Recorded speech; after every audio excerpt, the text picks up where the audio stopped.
The clock on the mantel. Good evening, friends.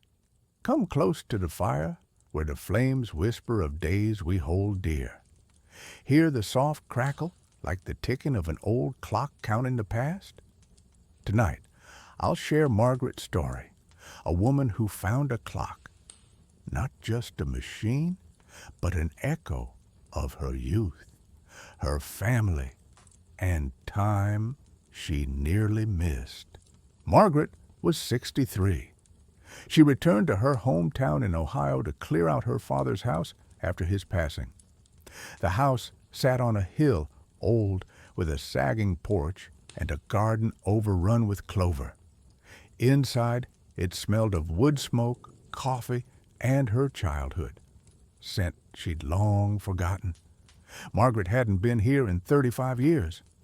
She walked through rooms alive with history, the kitchen where her father made soup, the living room with a worn armchair. On the mantel stood a clock, brass, with a faded face, one they'd fixed together in her childhood. She touched it, and its faint ticking brought her back to the 70s. This clock was their treasure, a symbol of evenings when her father taught her to cherish time. In the 70s, when Margaret was 12, she spent evenings with her father. He, a clockmaker with a quiet voice and deft hands, always smelled of wood varnish. They took apart old clocks, cleaned gears, and he said, "Time's not just ticking, Margaret. It's moments you give." On Saturdays, they went to the market, and he bought an extra loaf of bread for old John, who lived alone.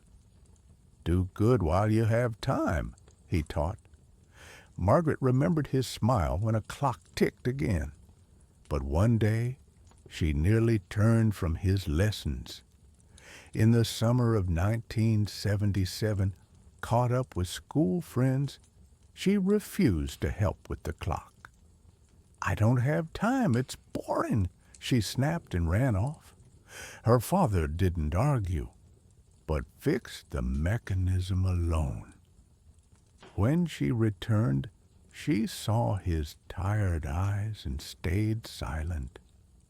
He only said, "Time slips away, but you can catch it." That moment left a mark. Margaret spent less time at home, drawn to friends and dreams of a bigger world. She moved to Cleveland, became an accountant, built a career. Evenings with her father by the fire faded. He called, his voice warm. "Margaret, come back. The clock's ticking." She promised, but prioritized work. When her mother died 20 years ago, Margaret came to the funeral but left quickly. Her father passed last fall, and she missed his goodbye. A report was urgent. Now, in the house, she felt a void. She'd lost not just her father, but his lessons about time, care, and moments she traded for hustle. By the fire, Margaret held the clock. Its brass case was warm like those evenings.